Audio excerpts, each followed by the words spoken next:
পড়াশোনায় ভীষণ ভালো, কলেজের পাঠ চুকিয়ে চাকরির প্রস্তুতি নিচ্ছিল মেয়েটি। দুদিন আগেই রেসিডেন্সিয়াল সার্টিফিকেটও তুলে নিয়ে এলো। সব ঠিকই তো ছিল, এর মধ্যেই আচমকাই চরম সিদ্ধান্ত। ছোটবেলা থেকে দাদুর বাড়িতে মানুষ হওয়া এই মেধাবী তরুণীর মা একজন অঙ্গনওয়াড়ি কেন্দ্রে কর্মরত। আর্থিক অনটনের মধ্যেও মা একাই কষ্ট করে মেয়েকে বড় করেছেন। ব্যবহার এত ভালো, কথাবার্তা, বাচ্চা মেয়ে, কিন্তু এইরকম করবে আমরা আজকে একদম বুঝতেই পারি না জিনিস। সোমবার দুপুরে শিলিগুড়ির 23 নম্বর ওয়ার্ডের এক মেধাবী তরুণীর রহস্য মৃত্যুকে ঘিরে চাঞ্চল্য ছড়িয়েছে এলাকায়। মৃত তরুণীর নাম জয়া বর্ধন। স্থানীয় সূত্রে জানা গিয়েছে তিনি সরকারি চাকরির প্রস্তুতিতে নিয়োজিত ছিলেন। এই মর্মান্তিক ঘটনার খবর ছড়িয়ে পড়তেই গোটা এলাকায় নেমে আসে শোকের ছায়া। পরিবার সূত্রে জানা গিয়েছে সদ্য রেসিডেন্সিয়াল সার্টিফিকেট সংগ্রহ করেছিলেন জয়া এবং দীর্ঘদিন ধরে সরকারি চাকরির জন্য পড়াশোনায় মন দিয়েছিলেন। ছোটবেলা থেকে দাদুর বাড়িতে মানুষ হওয়া এই মেধাবী তরুণীর মা একজন অঙ্গনওয়াড়ি কেন্দ্রে কর্মরত। আর্থিক অনটনের মধ্যেও মা একাই কষ্ট করে মেয়েকে বড় করেছেন। বাবার সঙ্গে তার যোগাযোগ ছিল সীমিত, যদিও তিনি একই ওয়ার্ডের বাসিন্দা। সম্প্রতি জয়ের দাদা পুলিশের চাকরি পেয়েছেন, যার ফলে পরিবারের সাময়িক স্বস্তি এসেছিল।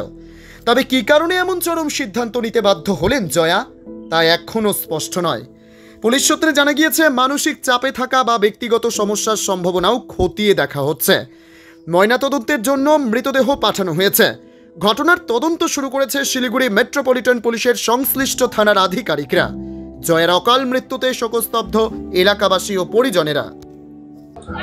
হঠাৎ এই 10 মিনিট আগে শুনলাম যে আমাদের ওয়ার্ডেরই একজন বাচ্চা মেয়ে জয়া বর্ধন ও হ্যাং করেছে। তো ছেলেটা, এই মেয়েটা যে আছে, মেয়েটা তো ছোটোর থেকে দেখেছি, আজ পর্যন্ত মেয়েটার খারাপ কিছু দেখিনি। আর এরা মানে ছোটোর থেকেই ওদের মানে ঠাকুমার বাড়িতেই ওরা বসবাস করতো। আর ওর মা একটা ছোট অঙ্গনওয়াড়িতে চাকরি করতো। আর রিসেন্টলি ওর দাদা ওয়েস্ট বেঙ্গল পুলিশের জবে ঢুকেছে। তো ওদের এখন ভালো সময়, এই সময়ে মেয়েটা কেন হ্যাং করলো এটা বলা মুশকিল। আর দুদিন আগেই শনিবার দিন আমাদের কাউন্সিলর অফিসে যায়। কাউন্সিলর অফিসে গিয়ে ও একটা রেসিডেন্সের সার্টিফিকেট নিতে যায়। আমি তখন ওকে বললাম যে জয়া কী করবি রেসিডেন্সিয়ালে? বলে মামা একটা চাকরির জন্য প্রিপারেশন চলছে, তো আমাকে তো কর্পোরেশনের সেক্রেটারি সাহেব থেকে নিতে হবে প্রসিডিউর। আমি ওকে বললাম যে বড় অফিসারটা চিঠি করে আমাদের যে এখানকার কাউন্সিলরের রেসিডেন্সিয়ালে জমা দে, সোমবার দিন পেয়ে যাবে। আজকে ওই রেসিডেন্সিয়ালটাও নিয়ে আসার কথা। ডোনেশন ক্যাম্প ছিল, সেখানে ও ব্লাড দিল, তারপরে কিছুক্ষণ বসলো আমাদের সাথে, সবার সাথে কথা টথা বলে তারপরে ও নিজেই আসলো।